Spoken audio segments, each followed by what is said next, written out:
Hey everybody, welcome back to Tenza Motorsports, and look at the mess that we have here. This is our M54B30 engine out of our 330Ci that we purchased a couple weeks ago, and then we have our transmission.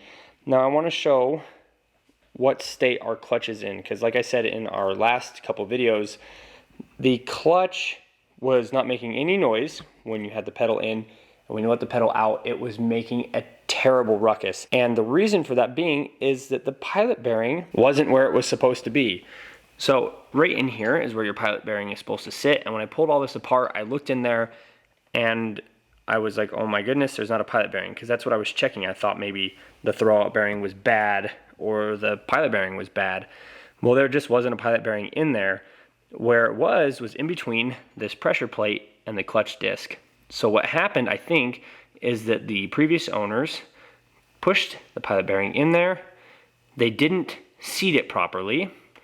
And then what happened is when they went to go put on the transmission, sometimes you have to put the transmission on and take it off a few times for it to line up properly. And I think what ended up happening is that input shaft went into the pilot bearing, picked it up out of here, and then when they pulled it backwards, it fell down into the rest of the clutch. There are some downsides to this. Obviously, your transmission could get damaged. We've looked it over and we don't hear anything, we don't feel anything. It just still shifts through all the gears, and there's no more play in the shaft than there is on my race car, the 330 race car that we've got on the channel. It feels the same. So thank goodness for that. And the other thing that's really nice about this is that this is basically a brand new clutch, and it's the same single mass Vallejo system that I was looking at buying for the car anyways. You can see here there's a little bit of burning. I talked to a few people that know a lot about clutch systems, and they said that because the clutch is so new and that you can't physically feel this, if you close your eyes and run your fingers over this, you can't feel the scarring, the burning on it at all. That's a good thing. That means that I can basically rough this up a little bit, throw it back in the car. This is a perfect system for her to learn on. We can beat this one up, we can destroy it, not feel bad about it, and then when it's time to turbocharge this car, which is what we're planning on doing, we can go and replace the clutch from there. So we're feeling really good about this. The transmission has a brass pivot pin.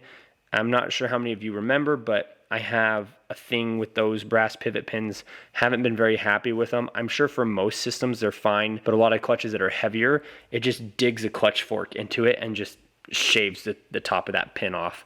So I'm not sure if we're going to do a stainless steel one like there is in the race car or put a nylon one in there. So in today's video, we are going to be moving over the brakes from the 330 up to the M3 shell. Right now, the M3 has the 325 subframes on it. And the reason that they're on there is so that we could move the car around after we were done taking everything off of it. These brakes are on this 330 are almost identical size to an M3. You've got a 325 by 25 in the front, and an M3 is a 325 by 28. So it's 3 millimeters thicker, that's it. 330 brakes are fantastic. If you have a lower model BMW, that's what I recommend. Go and try to find yourself a set of 330 brakes. And if you already have a 330, just slap some really nice performance pads and rotors on it. You're good to go. That steering rack is going to be moved. The reason we're not doing the entire front subframe is because this M3 shell that has the 325 subframes on it, the control arms are brand new. Brand new. I put them in there, and they're slightly better than stock. They're not amazing, but they're slightly better than stock. And this has mix-matched control arms.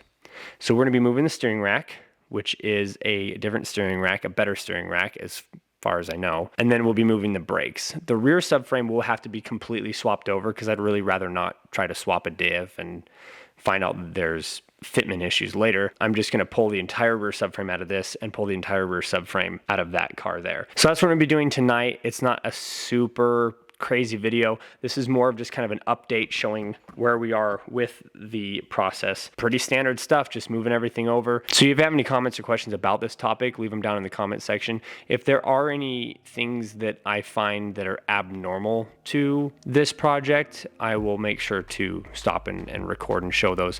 I try to show the difficult items. A lot of these things that we do is pretty routine, pretty maintenance.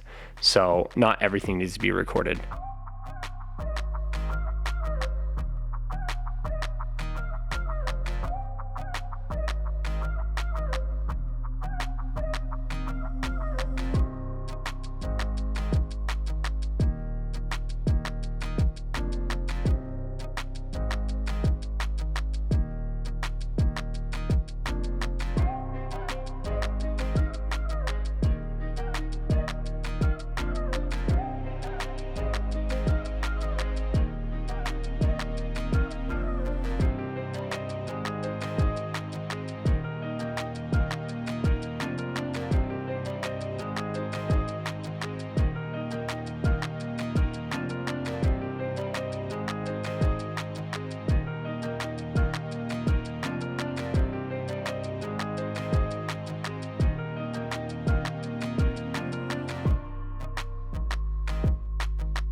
him.